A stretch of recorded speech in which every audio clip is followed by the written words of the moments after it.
Um, right now is that's going to help us at least in the interim to try to get us and address some of the ridership issues. On the RTA side, it's been more of a hit in terms of the commuter services, but the amount of money that we have will help us to at least maintain the existing levels of service and not necessarily have to increase the contributions from the local communities into that.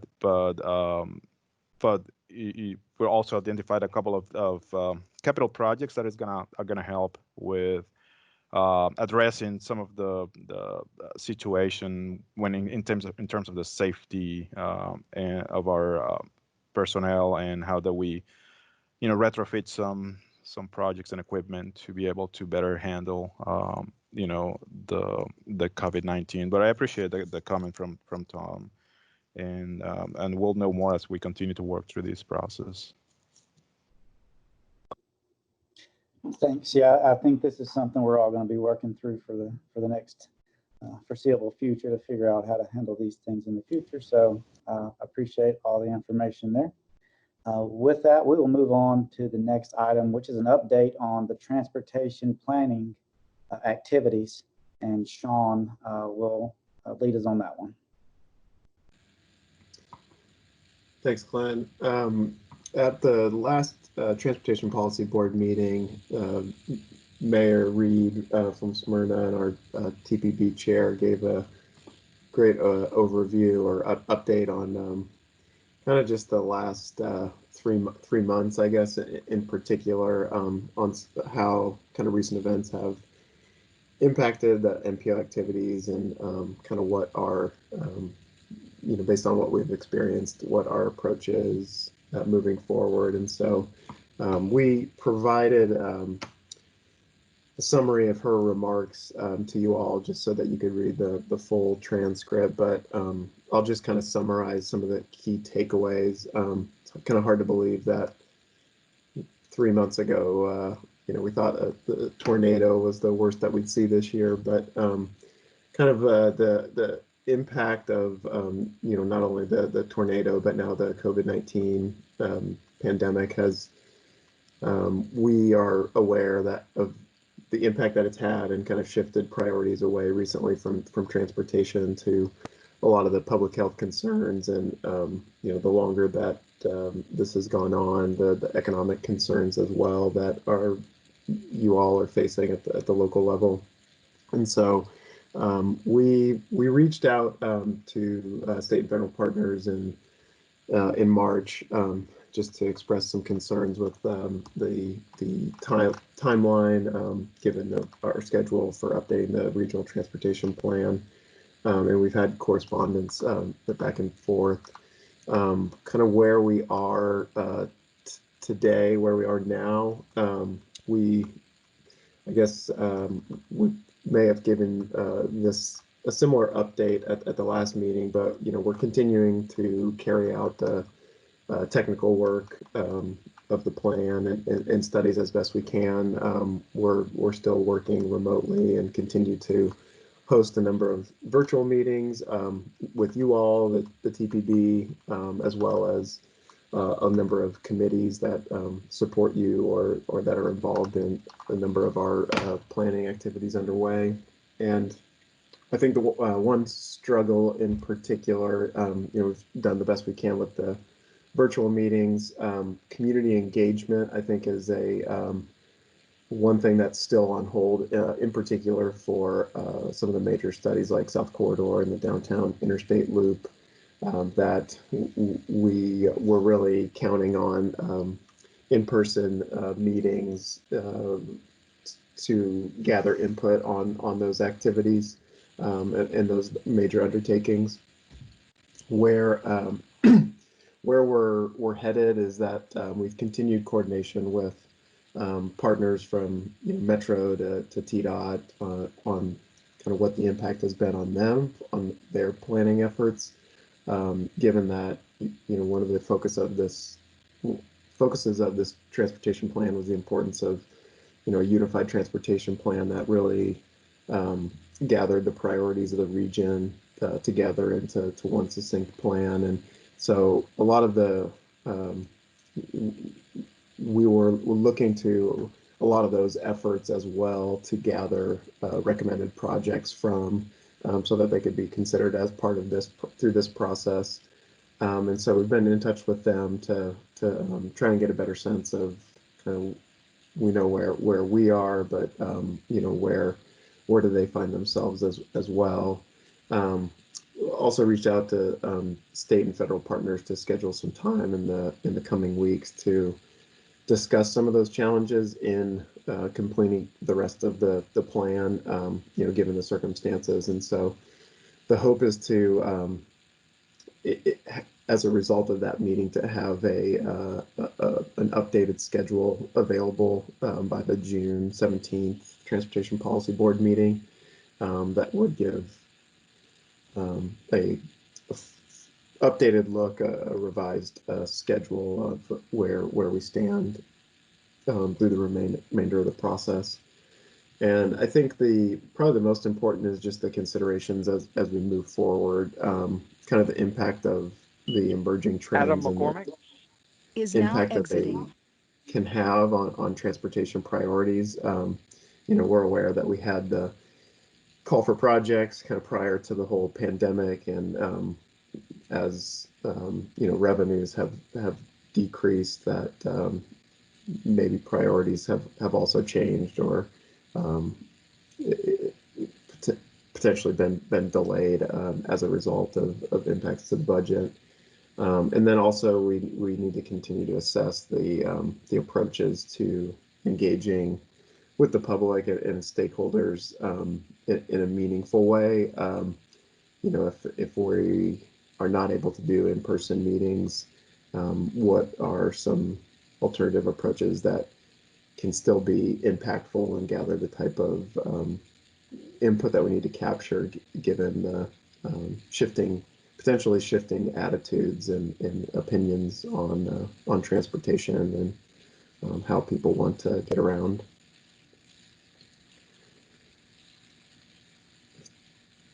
If there's any you know, comments or questions on that, we can take those now.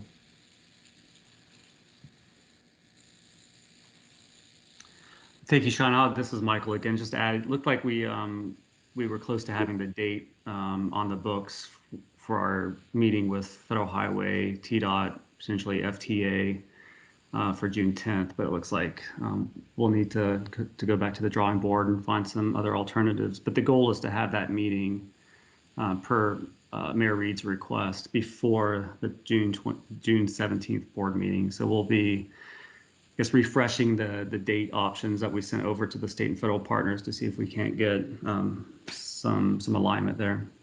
So we'll keep you guys posted.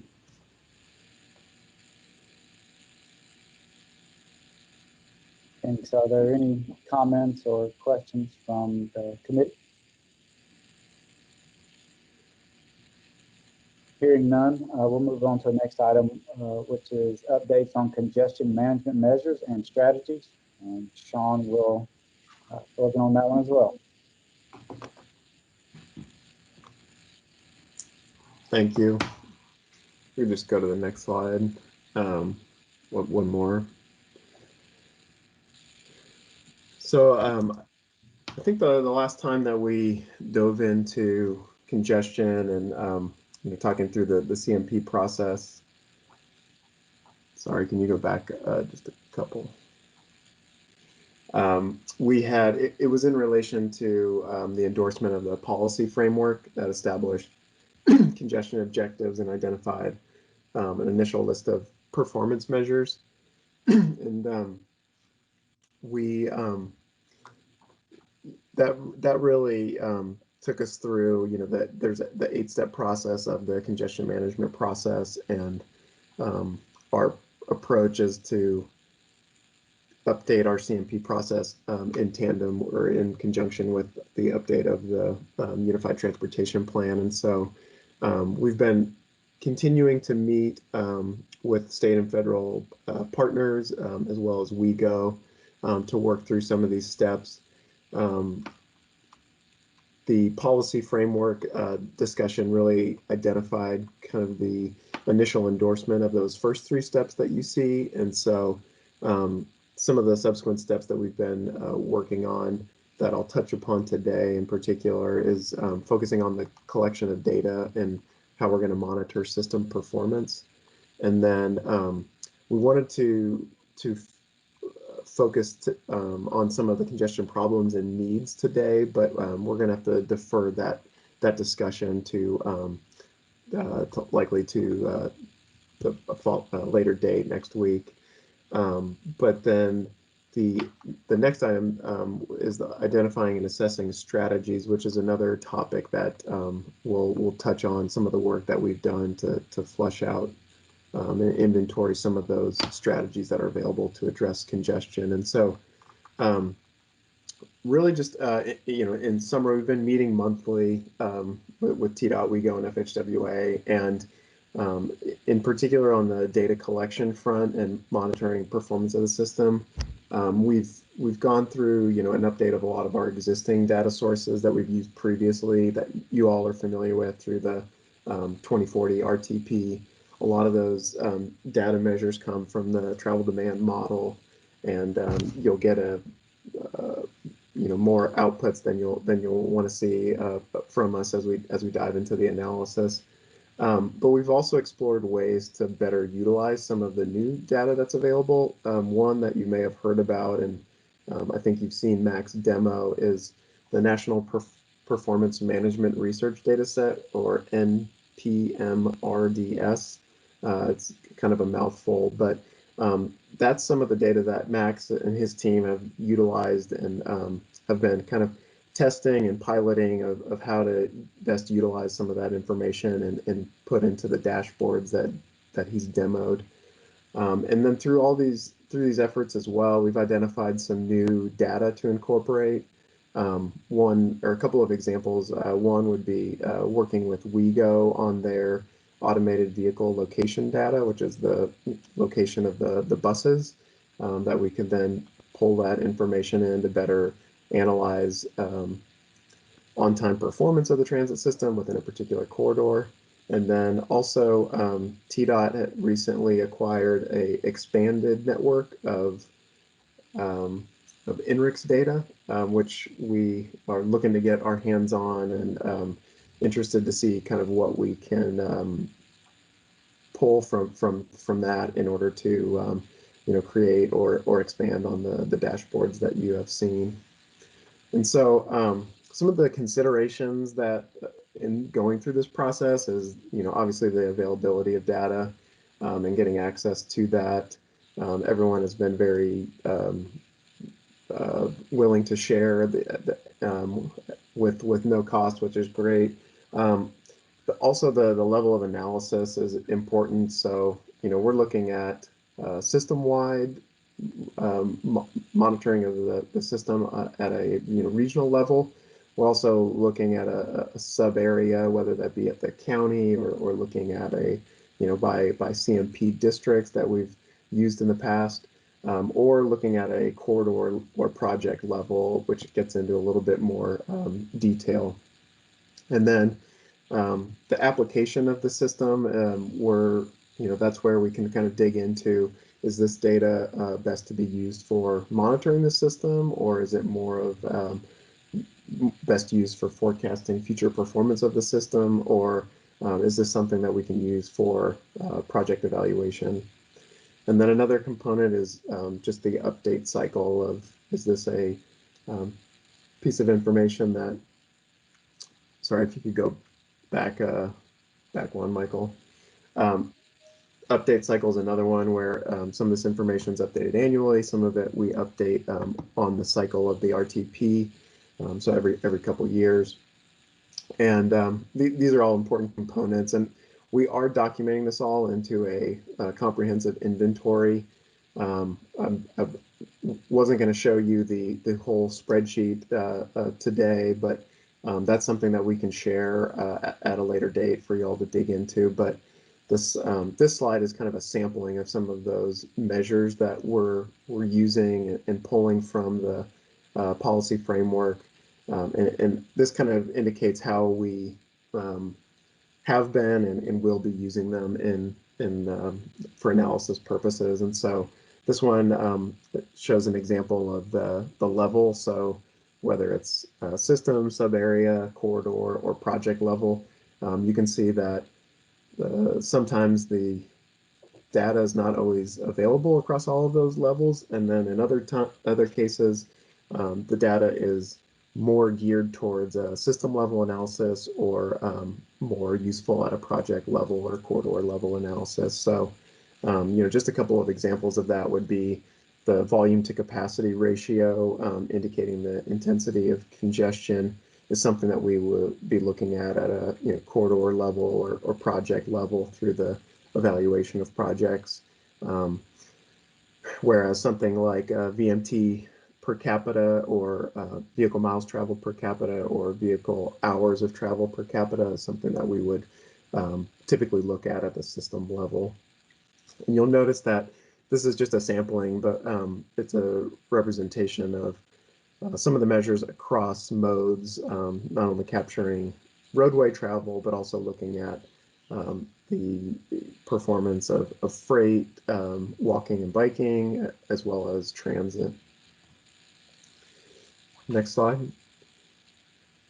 So in addition to the level of analysis, we're also looking at what the application or the capabilities are of the data, whether it's going to be information that we're deriving from the model, and we have the opportunity to establish what the current or baseline conditions are, as well as to forecast out into the future, or if it's information that we have more of a historical record of that we're using to track and monitor. And so obviously a lot of the measures that you see there for the roadway are going to be measures derived from the model, where we're going to be looking at things like percent free flow capacity, percent free flow speed of speed during peak hours versus the speed of free flow conditions when there's not congestion, and looking at that based on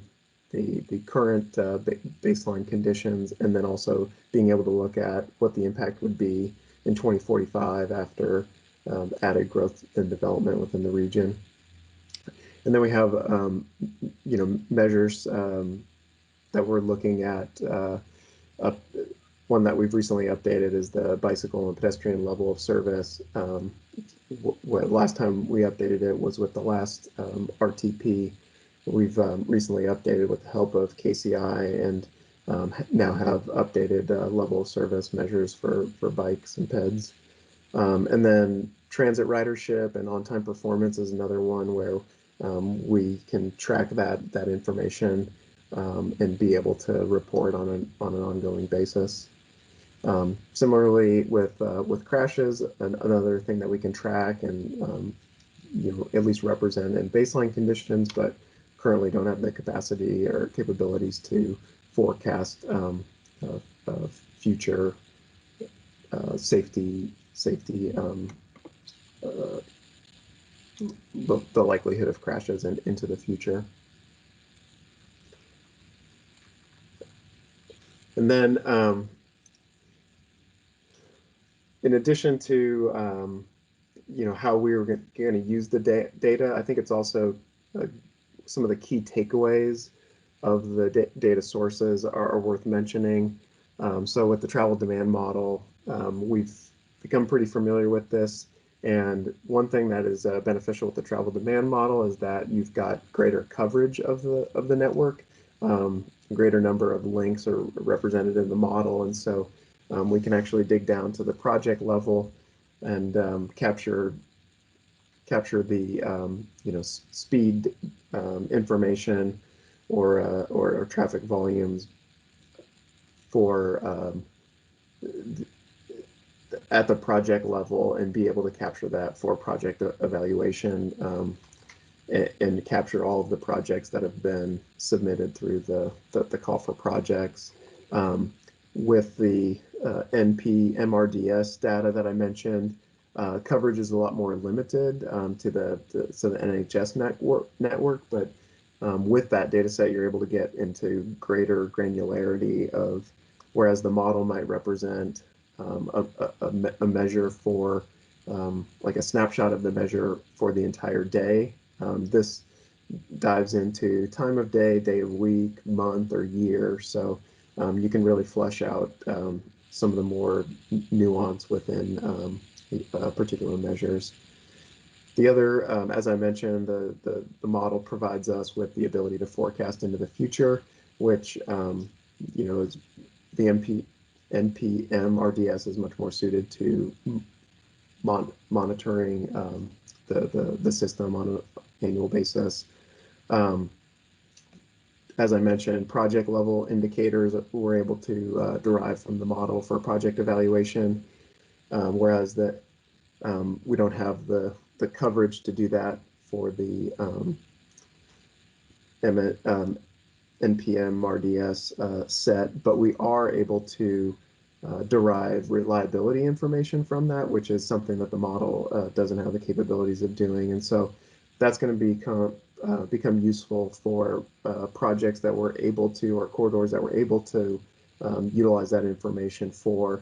We'll probably get a little bit more information on some of the non-recurring congestion that happens within the area with that information.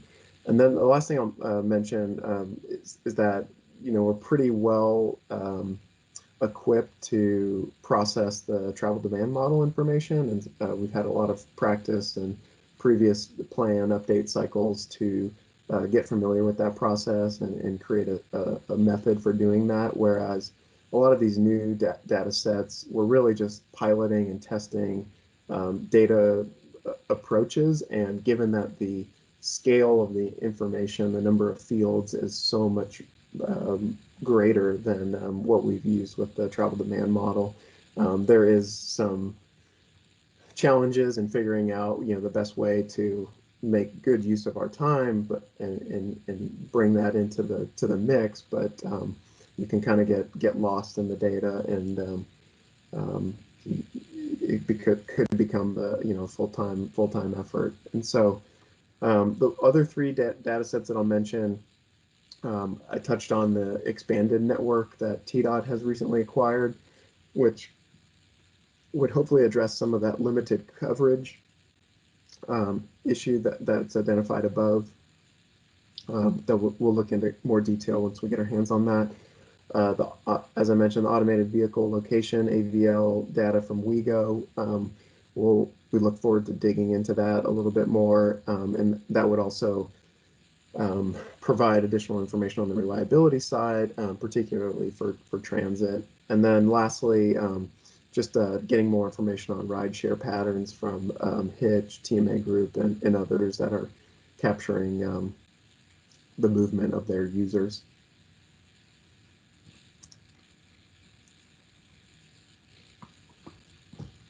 So just to want to jump into just a couple of examples of how this plays out, but I think it's worth mentioning kind of these key components or dimensions of congestion that we will talk even in greater detail over the coming weeks. But you're likely familiar and have seen a lot of these measures or seen like how congestion could be defined. But I think it's important to note that there are a couple of different ways that we can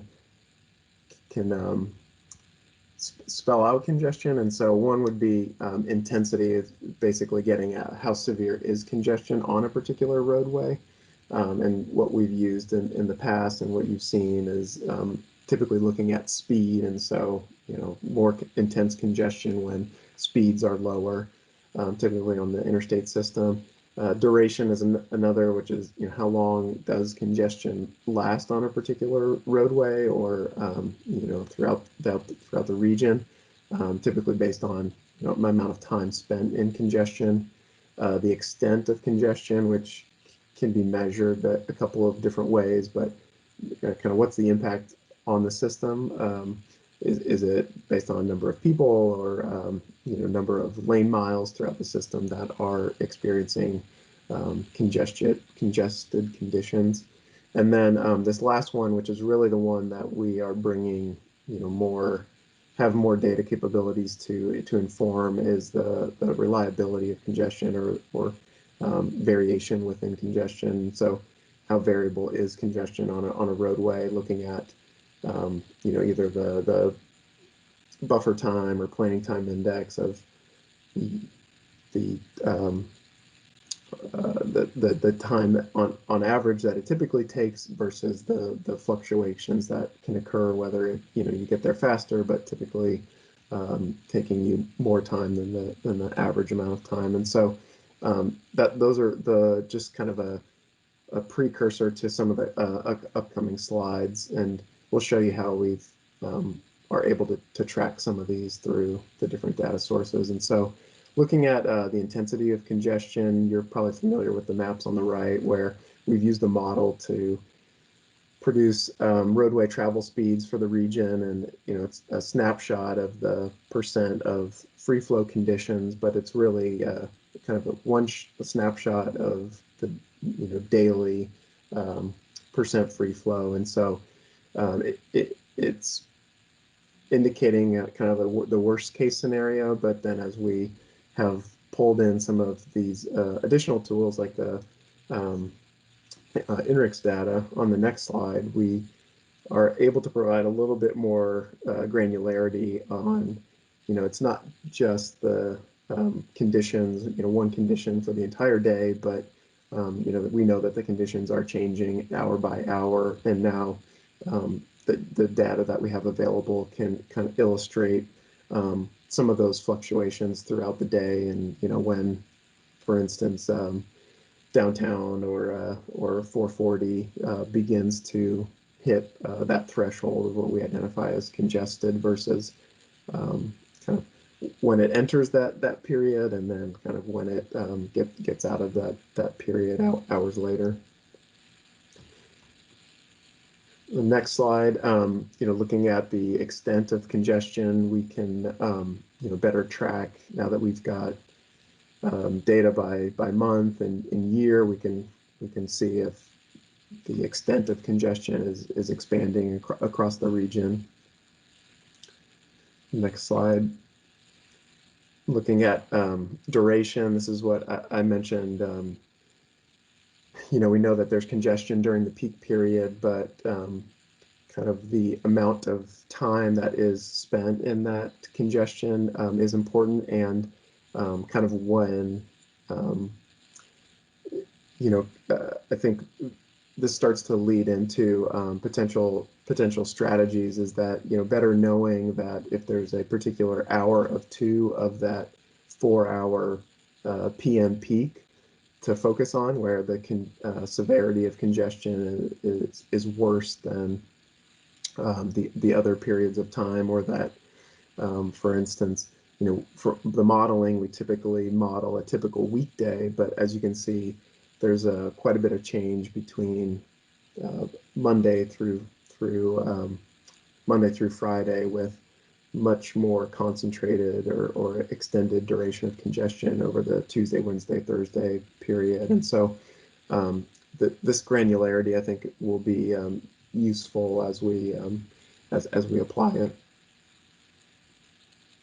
And then lastly, the reliability of congestion, which is a added feature that we're fortunate to have. And this new capability really helps illustrate that kind of the variation within that within those speeds and therefore travel time within a particular corridor.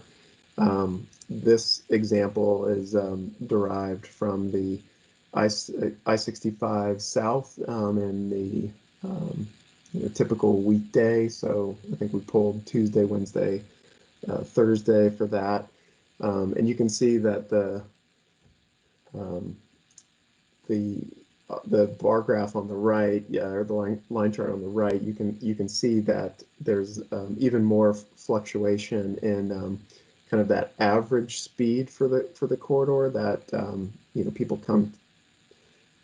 can tend to count on a daily basis, and the the kind of deviation from that average speed, typically in the direction of, speeds decreasing and it taking longer to get where you're going. And this, of all the dimensions of congestion, this would be the most difficult one to explain. And so if I butchered it, Max can correct me. And so the reliability is important as we get into, and we'll speak more about the causes of traffic congestion and as we get into the identification of problems and needs. But why it's important for the causes is that the two ways I would break this down is into the category of reoccurring traffic congestion, which you can typically associate with your peak travel during the commute period, or drop off at schools, or certain retail areas where certain times of the year, like the mall at Thanksgiving, there you can expect a lot of travel within that area. But then there's also things like merging traffic, where there's going to be more there's going to be congestion at certain areas within the network where vehicles are forced to merge, like at interchange junction or ramps. And then traffic management is another, where I think there's an expectation of there's certain areas where there's going to be a greater density of intersections.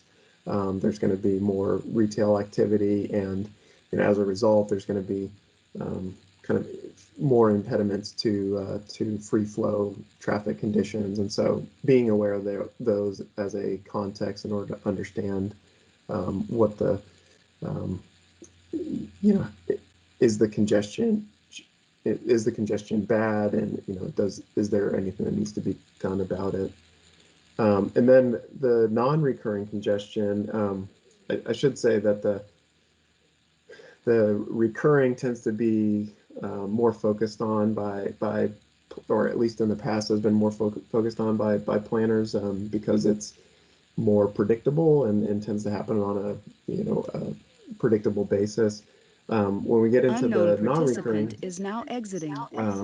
These are things that are a little bit less predictable, although it can probably feel to you all like some of these things are reoccurring events within our region. Crashes and incidents. We have about 200 crashes per day in the region, and so if there's a slowdown on the interstate system, that can become a pretty frequent occurrence. Weather conditions is another that can impede the free flow of vehicles on the roadway. And then we get into like congestion and work zones. We have plenty of construction within our region, and so I think that this has been another category of things that can kind of disrupt traffic, and kind of the more numerous the construction activity is, or work zones are, the greater impact that it can have on the system.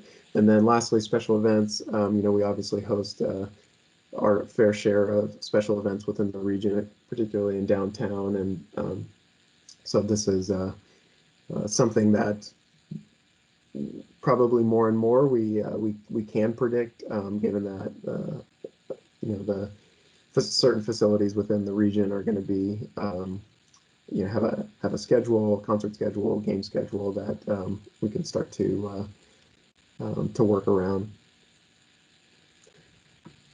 And I mentioned the causes of congestion because getting a better understanding of the causes can help us identify what the most effective strategies would be. And so another thing that we've been working on with through these monthly meetings with TDOT, WEGO, and FHWA is to build out a more complete inventory of strategies to mitigate congestion. So this is just a snapshot. It's a large 11 by 17 two-sided sheet that I'll share with you all after the meeting, and you can explore on your own time. But this is kind of the toolbox that we use to address congestion problems within the region, and really is the step 6 of the CMP process. And so this work, I think it's important to know that it largely builds off of the toolbox of strategies that were identified from the 2040 RTP. A lot of reference to complete streets, transit, ITS.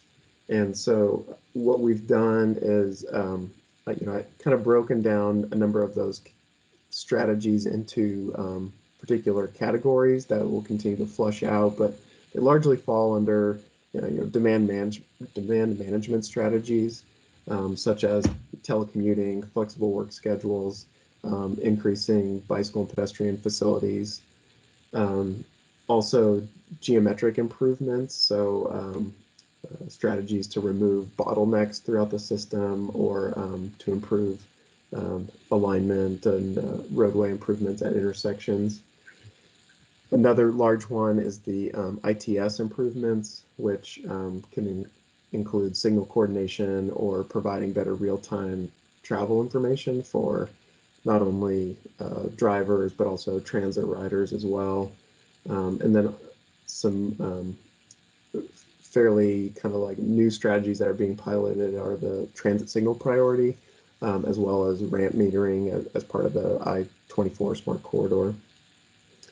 Operational improvements is another one, utilizing managed lanes, variable speed limits, and improving traffic incident management are all, kind of long-standing strategies that are maybe more widespread in other regions. And then lastly, the transit component, which is a big one of identifying implementation of dedicated transit lanes or increased transit frequency or new transit service. And so within each of those strategies, we've kind of cataloged and then kind of detailed what some information about each of those strategies. And then if you go to the next slide, it'll highlight some of those, which are, we've listed some of the example projects that are in the region and actually implementing a lot of those strategies. We've also identified, the anticipated impact that those strategies are likely to have, kind of the scale of that or degree of that impact as well. Plugged in some rough cost level information in order to, understand kind of, is it low, medium, high cost a strategy to implement, and kind of how long is that implementation time frame for a strategy. I think one example that we've all quickly learned is we identified the telecommute as a maybe like a medium-term strategy, but I think we can all agree that that was deployed very quickly in short order, and so some of the capabilities of these, I think, probably vary depending on the circumstances.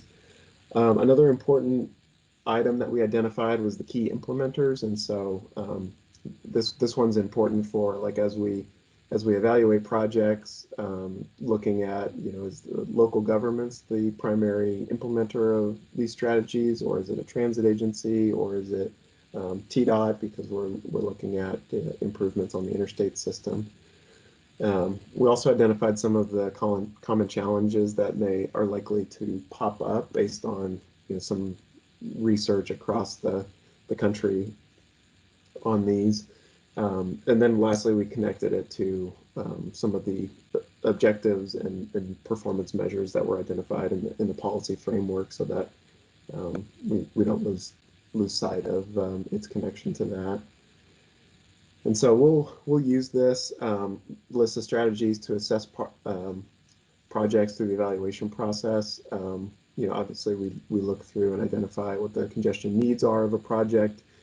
Also, I look at your project description and see what the scope of the project is to address some of those needs. And then staff also will identify if there's any potential improvements that could be incorporated in order to further optimize the project. But we'll also, I think it's also important to note, in addition to the evaluation of projects, is that we're looking at some of these strategies through our ongoing and future planning studies, such as the South Corridor and Downtown Interstate Loop study. So I'll share that with you. Kind of the last thing I wanted to finish up with is that I've gone through a couple of the sections that will be highlighted within a congestion policy brief that we're preparing. You'll hear more about the regional trends and key findings. The mitigation strategies, what we would like for this section to be is a more kind of fine-tuned version of the comprehensive list that are kind of responding to a lot of the analysis in the trends and key findings section. And so we'll bring those, look forward to that for the Transportation Policy Board meeting on the 17th. But I will say that those, everything that we've discussed kind of has needs to be put in the context of the COVID-19 impacts and some of the emerging trends. And so one that I mentioned is the widespread use of telecommuting, which I think has, a lot of, many people have gotten to experience telecommuting if they haven't already, and they have is now exiting. They have positive or negative reactions to that, but it definitely has an impact on congestion on the roadway network. We've also seen some of the things that we've noticed, both within the region, but then a lot of national shared data is that growing demand for deliveries, a surge in active transportation activity. I know I've seen a greater number of walkers in the neighborhood, despite the lack of sidewalks, and I'm sure others have as well. And also improved air quality, which is a nice benefit that we've experienced over the past couple months. And then I think one thing to note as we move forward is the potential hesitancy for riders to return to transit, given concerns of safety, and then we've started to see the news articles about declines in tax revenue and the potential impacts on that, whether it's delaying transportation investments or postponing needed projects. But I think this all being said, that it provides an opportunity to rethink some of the transportation priorities. And obviously we still have we have our own, we can't speak confidently about how long-term some of these trends will be, but I think it's important to continue to monitor that in order to make this a worthwhile plan effort that captures the realities.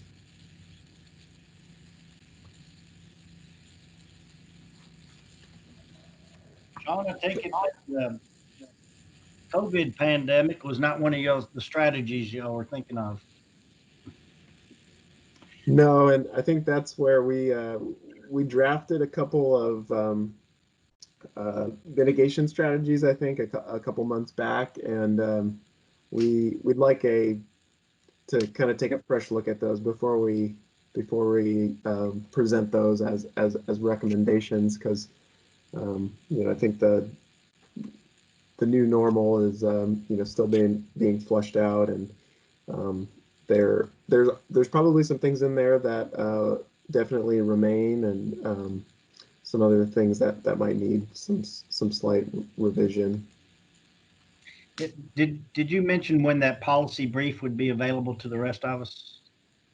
Is it the end of the month or so? Yeah, this might be a good opportunity to plug. I think initially we wanted to present the analysis of regional trends and the key findings at this meeting. We're still working through some of the future forecasts, and so the plan right now is to target next Wednesday for that. And what we would hope to do is to dive a little bit deeper into the data analysis, some of the key trends within the region and future forecasts from the model results, that we could have a joint meeting with TCC, Transportation Policy Board, as well as any other advisory committees or roundtable groups that would be interested in participating. And I think hopefully that works with folks' schedules, but that would allow. I know that this can be kind of a lengthy presentation, and we typically have time constraints with the Transportation Policy Board, and so if we were able to spend some time and dive deep into some of this information at that meeting, and then we can package it into the policy brief for the Transportation Policy Board in the middle of the month.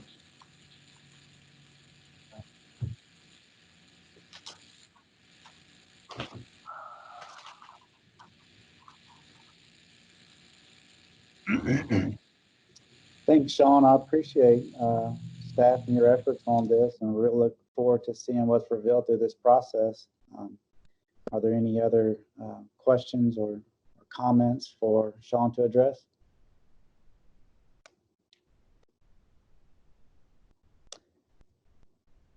Hearing none, we'll move on to the final informational item, which is overview of TDOT's I-40/81 corridor study. And we have a senior transportation planner from TDOT, Melanie Murphy, to lead us on that one. Michael, I have her slides I can pull up. Perfect.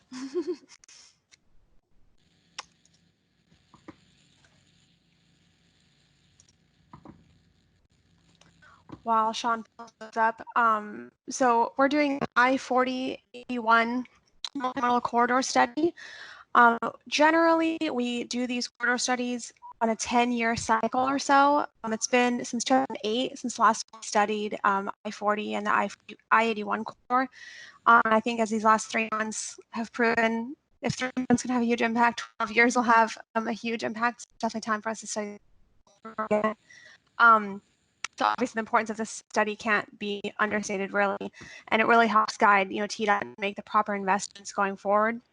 Donald For the study, is now we're exiting. working with WSP. That's our consultant team for this study. Jean Stevens, the lead on it, and a lot of you are familiar with her and her various roles throughout Tennessee.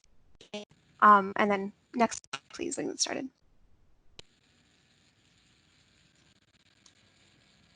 So I'll just briefly today, obviously, like, what's the study for? What's the purpose? Kind of what are the steps? What's the timeline for the study? And then is our consultant team evaluating when we're looking at the I-40 and I-81 corridors. And then, of course, if you all have any questions, we'll have time at the end to answer anything you'd like to know. Most importantly, though, out of this, we'll give you all a link to do a survey. That's really where we're trying to capture all the feedback that we get from the public and local officials. So we really encourage you all to provide, written feedback through that our consultant team can use when they're, doing the evaluation of the study. Next slide, please.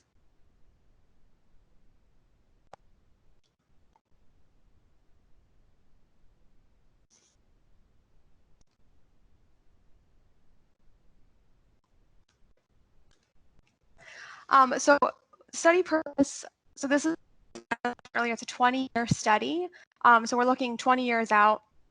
But even though we're looking 20 years out, this will be like a phased set of recommendations. So we'll have short-term and mid-term recommendations as well. And really, generally, the purpose really is to generate a pool of projects that will, be considered by decision makers at TDOT, and that for projects as funding becomes available in the future for us to invest in. Next, please.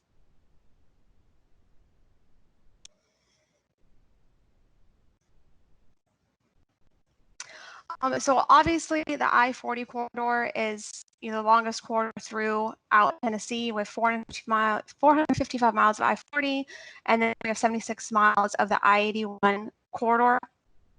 So, I mean, I think, like I said earlier, we can't really understate the importance of either one of these corridors, especially as I-40, goes east-west across the entire nation. So obviously we have 450 miles of I-40 from Arkansas all the way to North Carolina, and then I-81 kind of splits off here at the top and goes up to Virginia. And yeah, I-40 goes through 28 counties and connects 8 of the 11 metro areas throughout Tennessee. So again, it's really important for us to understand what kind of investments we can make on this corridor in the future. Next study, please. Slide, please.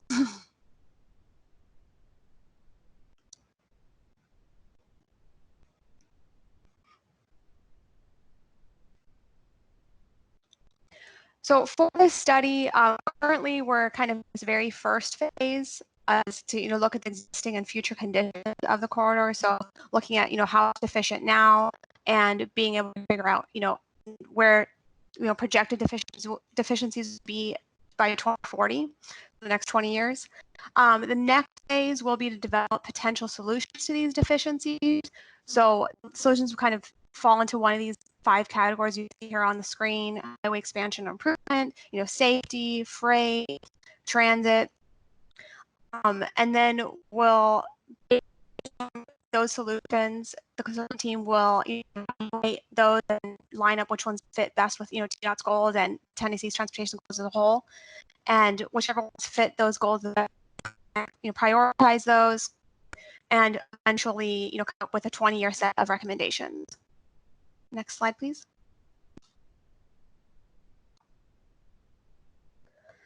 And then here was just a quick overview of the general schedule of the study. As I noted earlier, we're kind of in this assess existing and future conditions phase. So it's circled in red.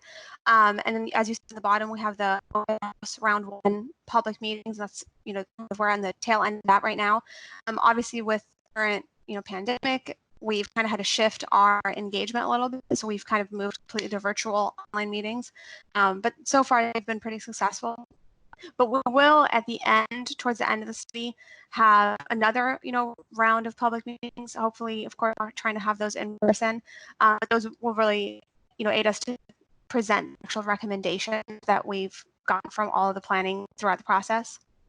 So, and that survey I mentioned earlier too will be available throughout the life of the study. So if you don't, answer the survey now, it won't be your only opportunity to give us feedback. But we really want your feedback as soon as possible. Next slide, please.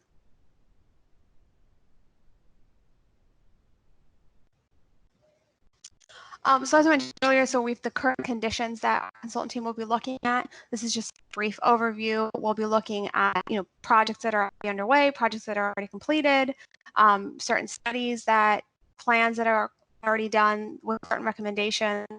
And then we'll look at traffic flow, safety, operations management, freight, and transit.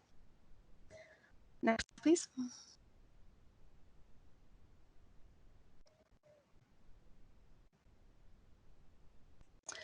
So for the current and the completed projects, so as I mentioned earlier, we did the study in 2008, and some of the recommendations from that study have already been completed.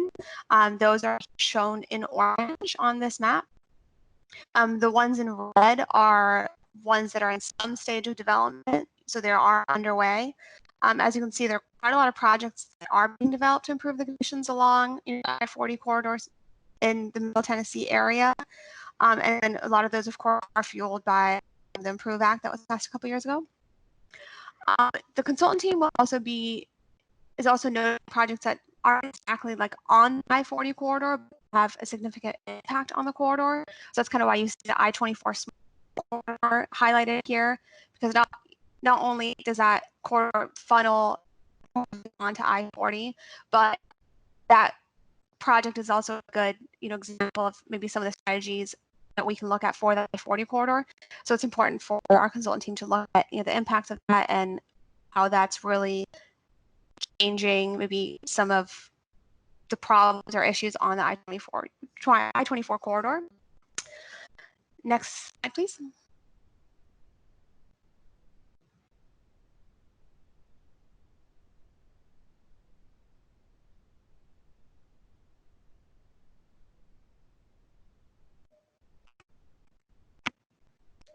So I don't know if I have yeah, great, thanks. So along with the active and completed projects, our consultant team will also take a look at studies that have already been completed and planned projects that may have an impact on the corridor. So here in yellow, the yellow diamonds, are safety studies that TDOT is conducting. And then the green denotes projects included in long-range transportation plan. So that, of course, includes long-range transportation completed by GNRC. So we are looking at those and making sure that those are considered in the study being completed right now. Next slide, please.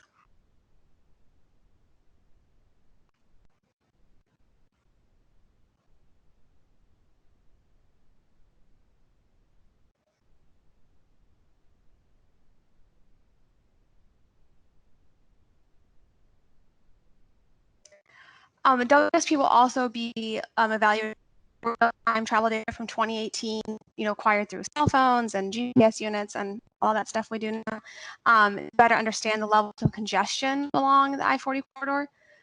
So on this map, you can see excess hours traveled, which means how much more time people spend on certain sections of the interstate compared to travel times during non-congested conditions. I think looking at this map, it's not too much of a surprise. I think most people that live in this area know, where I-40 is heavily congested. So I don't think this tells too much of a shocking story or anything. But through this evaluation, it really lets us zero in on where congestion is the biggest issue, those hotspots are, and where improvements are most necessary. Next slide, please.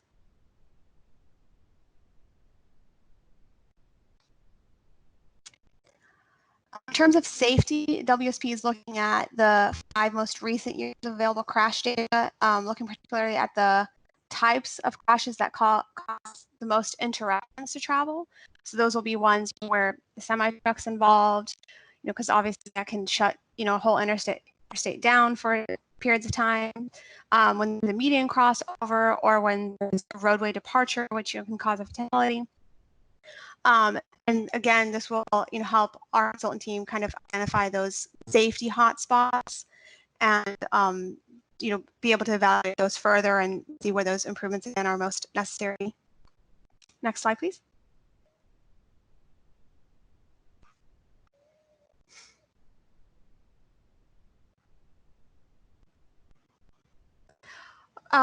So our consultant team will also be looking at operations and management solutions. Like I've mentioned earlier, the I-24 Smart Corridor is a good example of those types of solutions.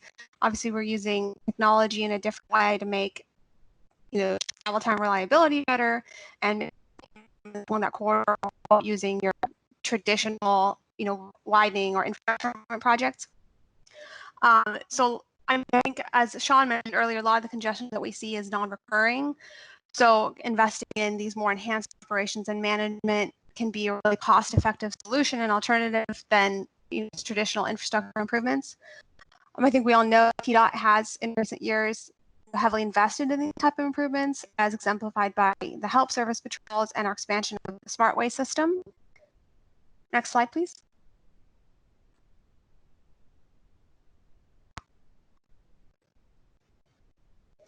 Example of that SmartWay expansion. Here on the slide, we just wanted to show quickly where some of that expansion is happening.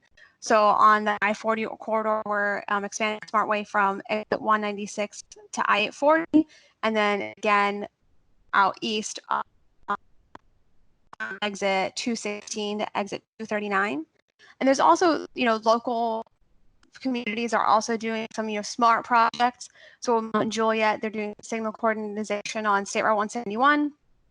And Lebanon's actually implementing an ITS system and a traffic management center. So those, will be considered as well for operations management improvements that we can make, and make sure those, we're coordinating with active projects already underway. Next slide, please.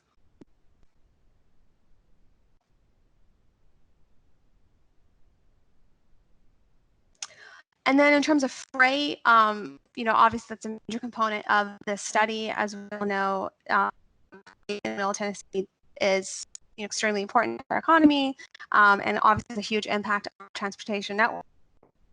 And I think, as we all know, we have all types of modes of freight in this area, so all those will be considered for the study. And I-40 being a corridor that goes across the entire nation, obviously freight is going to be a heavy component of that. So we'll be looking at key supply chains that use those corridors and making the proper recommendations. And slide, please.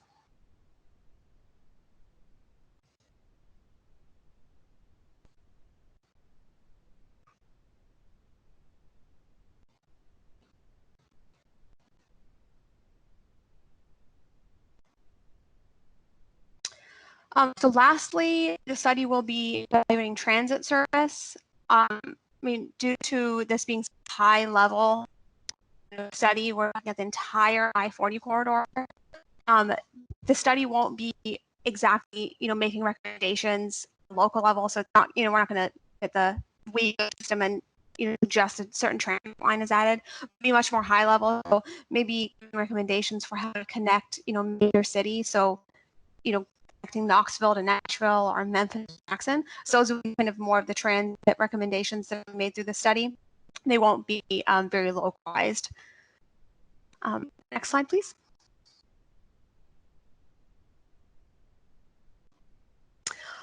So like I mentioned earlier, really what we want to do through the point of this presentation is to capture y'all's in.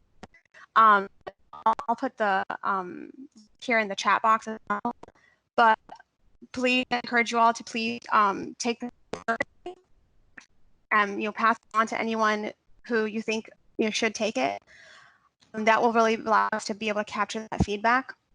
And if you also want to know more details about the project, we also have a project website that's displayed here on screen. And one thing I want to mention too, if you all want us to do this presentation for any group that might be interested, or for your city, or if we're definitely available to do that too, just contact me or Jonathan Russell. We'll be able to arrange something like that. And if anyone has any questions, I'd be glad to take those.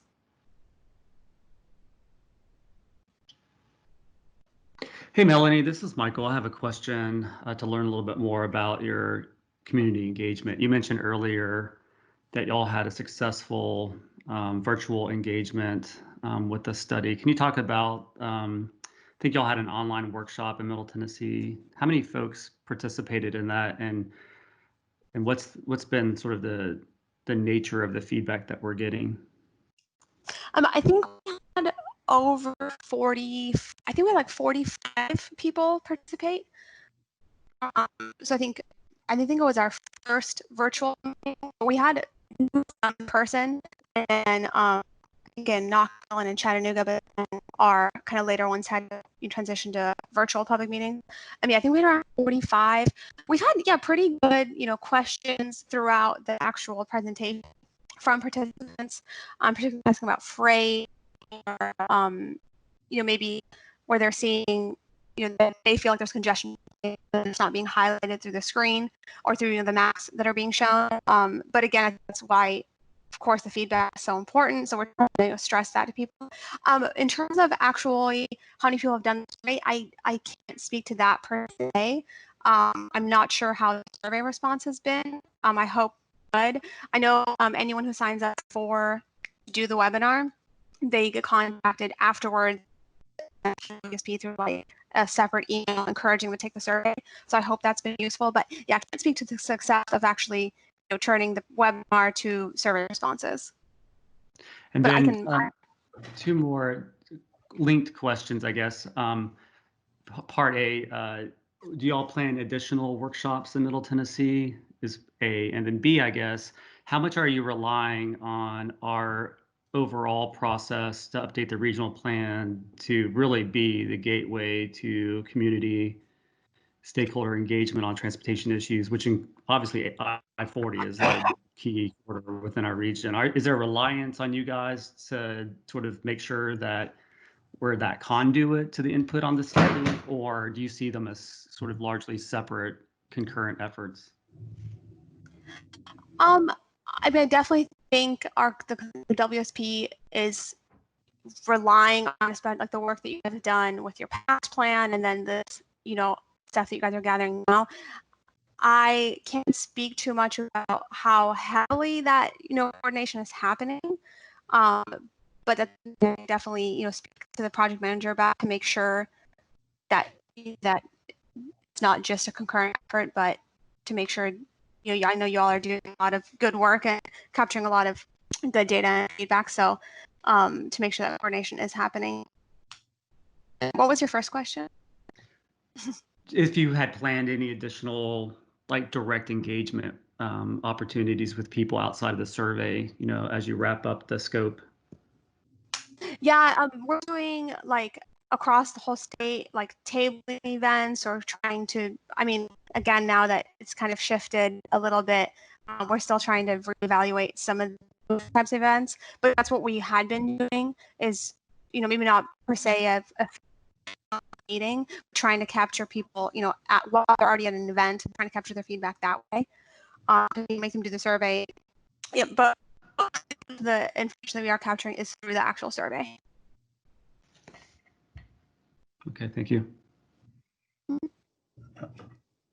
Hello, Miss Murphy. It's Bill McCord over at Gallatin. I don't know if you can hear me. Your transmission's been kind of in and out. But Oh, sorry. what kind of coordination is occurring with North Carolina DOT, Virginia, and Arkansas in this effort? I'm not Well, Melanie, if you want me to speak to that, this is Jonathan. There is some very solid coordination going on right now with Virginia DOT. VDOT's been involved heavily. I know they attended the meetings in East Tennessee. As far as North Carolina goes, I am not aware. As far as Arkansas goes, they are participating. So I know Arkansas, Virginia, don't know. I can't speak to North Carolina, but that has come up in separate meetings. And just to kind of piggyback off the in TDOT code region 3, we had rural engagement plan for Smith County, for Humphreys County, and then we had multiple locations in Nashville, in the MPO footprint identified. And then when the COVID happened, TDOT kind of took a back seat. We thought we'd put it on hold, but then the idea was to move forward with the virtual meetings, which we had 46 people attend the one in Nashville. I would say of those 46 people, I'd say 21 to 22 of them were actually public citizens. Everyone else was more industry people, if you will.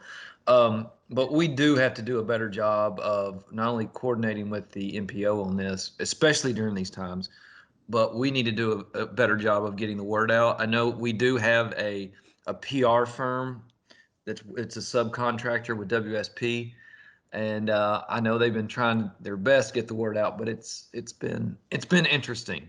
But I will say the comments have been pretty intellectual and good questions. We've had a lot about how is TDOT incorporating autonomous vehicles in design when it comes to future projects. So we've had some really legitimate questions. Well, I appreciate the candid response, Jonathan, because I think the thing that we're struggling with as staff is that, we respect TDOT's decision to move forward with the scope, despite, and I understand the caveats that you're describing there. I think the distinction, the challenge we're having is we're setting policy, right? Our plan is policy. It's going to be allocating dollars. It's not just a study that's going to produce recommendations that hopefully make a plan. So, I think what we're fearful of is the comparison. Well, TDOT moved forward on the I-40 study, why can't you just move forward on, community engagement with your plan? in the same way. So I mean, I just think we all just want to be really honest with what we're thinking about here and what the true challenges are, as we try to maintain some sense of progress towards the 5-year update cycle.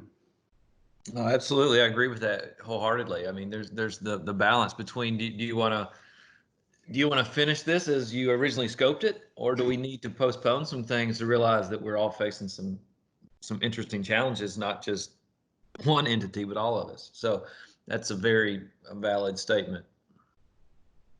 Yeah, one last observation is particularly as it relates to freight service, as of course we've seen the other results of studies that freight traffic is going to grow faster than traffic in general. I know with Norfolk Southern runs a dedicated high value transfer from the Northeast to the Southwest through a parallel corridor from Virginia down through Virginia to Chattanooga to Memphis and then so forth. And ensuring that those partners are involved in this process is critical to ensuring that congestion is addressed, as well as safety in this corridor. So not trying to put a plug in for anybody, but certainly to try to divert and make alternative systems a lot more efficient. And it may not be I-40 or I-81 improvement or monies, but funds to other modes to help reduce congestion and improve safety on the corridor as well. So I'm sure they're working in that. That was in one of the slides, but I think that's extremely important. No, I completely agree, Bill. And freight, I don't think we're giving enough credit on this slide presentation, but freight was one of the biggest challenges that TDOT gave to the consultants on this. So absolutely correct.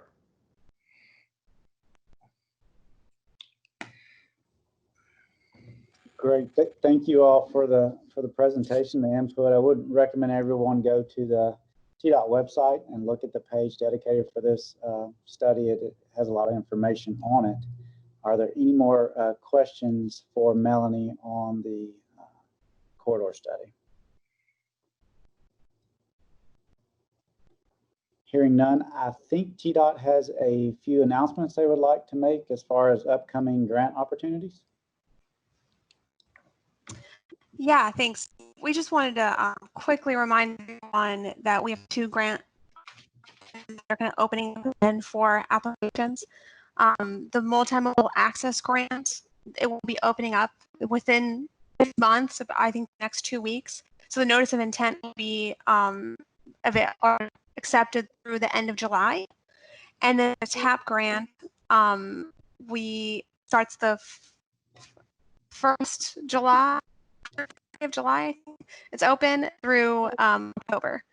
Just going to quickly remind everyone that if you all want to apply for those will be accepted very shortly. Thank you, Melanie. If you don't mind, if you would type those dates in the comment, that would help us all out. Yeah, I think there should be a slide, but I'm not sure if it's showing up. But yeah, I'll put this also in the comment section. Thank you so much. Yeah, I'll just add, given that we're running short on time, I'll circulate what Melanie shared with us about the grant opportunities. Great, Sean, thanks. We'll move on to regular reports. Have nothing for the chair's report, so I'll turn it over to Sean for the staff report. I think given that we're just short on time, I'll email some updates. One of them that I'll just touch on is that we've been in touch with WEGO on the Public Transportation Agency Safety Plan. That is a requirement coming out of FTA. I guess the way to think about this would be that on the highway side we have the Highway Safety Improvement Program, or the Strategic Highway Safety Plan, and then as part of that process, we have the requirement to set performance targets for specific performance measures. And so that process is essentially underway on the transit side as well. And I think that in the last update, there WeGo is pretty close to the development of their safety plan, and so we will provide you with updates as we go through this process and how the MPO will be involved.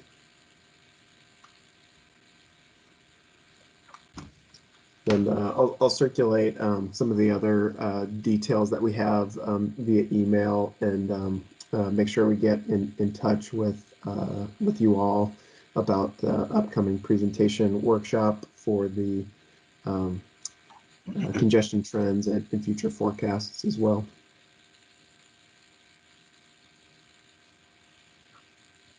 All right, is that it for the staff report? Yep, thank you, Glenn. Thank you. Do we have any other business today? All right, well, thank you all, and we'll adjourn to July 1st, 2020 is our next scheduled meeting. Have a great day. Thank you.